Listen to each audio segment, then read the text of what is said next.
Untuk mewujudkan program jaga ketahanan pangan, Inspektur Jenderal Kementerian Pertanian Jan Samuel Maringka mengunjungi Jawa Timur. Dalam kunjungannya, Irjen Kementan menggelar rapat koordinasi pengawasan bidang ketahanan pangan serta memberikan kuliah umum dan memotivasi mahasiswa untuk mengembangkan pertanian modern.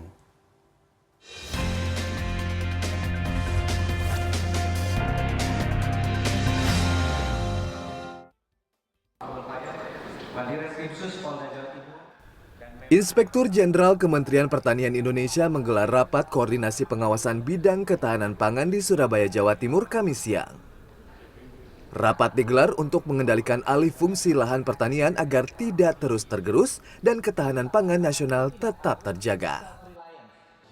Dalam rakorwas ini, Inspektur Jenderal Kementerian Pertanian Jan Samuel Maringka mengajak jajaran aparat penegak hukum dan aparat pengawasan intern pemerintah untuk bersinergi memperketat pengendalian dan pengawasan alih fungsi lahan. Ia juga mendorong agar penegakan aturan dalam Undang-Undang Nomor 41 Tahun 2009 tentang perlindungan lahan pertanian pangan berkelanjutan terus ditegakkan.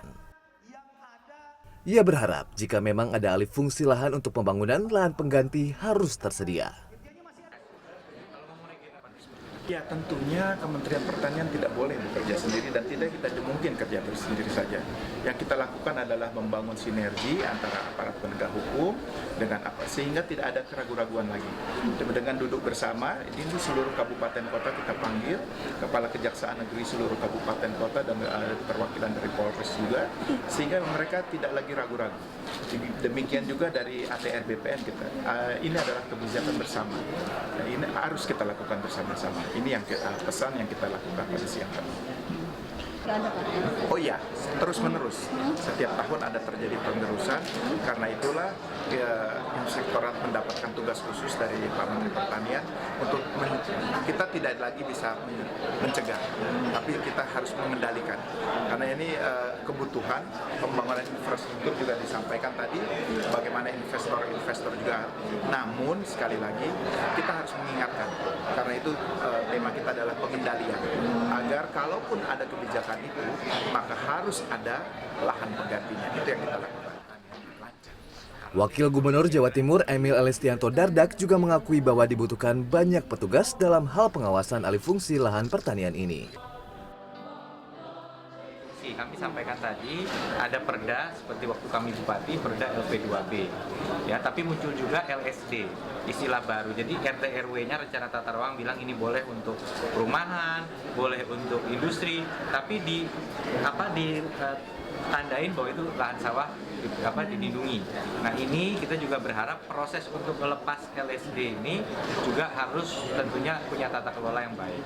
Ya pasti patokan pertama RT RW-nya dulu. Ya. Nah, kalau daerahnya belum punya LP2B, maka itu menjadi PR. Artinya LSD ini harus lebih hati-hati. Tapi kalau sudah punya LP2B, itu penting. Pengendalian manfaatan, mohon izin Pak Irjen, kita tadi bicara APIP, APH. Sebenarnya ada satu lagi, yaitu mengendalikan pemanfaatan ruang di lapangan.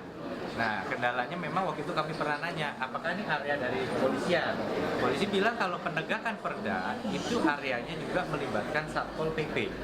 Nah, Satpol PP itu membantu menegakkan, menertibkan perda. Nah, sekarang kita... Irjen Kementerian RI juga memberikan dana 7,7 miliar rupiah ke pemerintah Kabupaten Blitar demi mewujudkan program jaga ketahanan pangan Jumat pagi.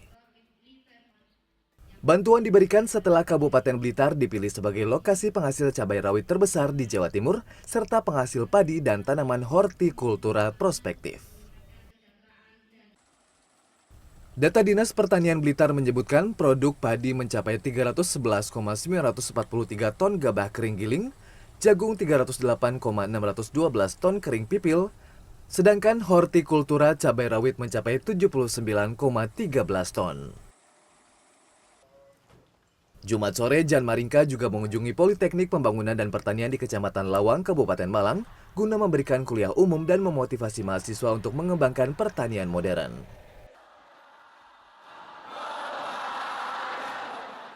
Menurutnya, generasi muda harus mampu memberikan sumbangsih dalam menjaga ketahanan pangan. Perkembangan teknologi juga harus menjadi faktor yang diaplikasikan di bidang pertanian. Ia menambahkan bonus demografi yang mana masih ada lahan pertanian di wilayah timur Indonesia yang masih luas, yang menargetkan Indonesia mampu surplus produksi pertanian termasuk peternakan.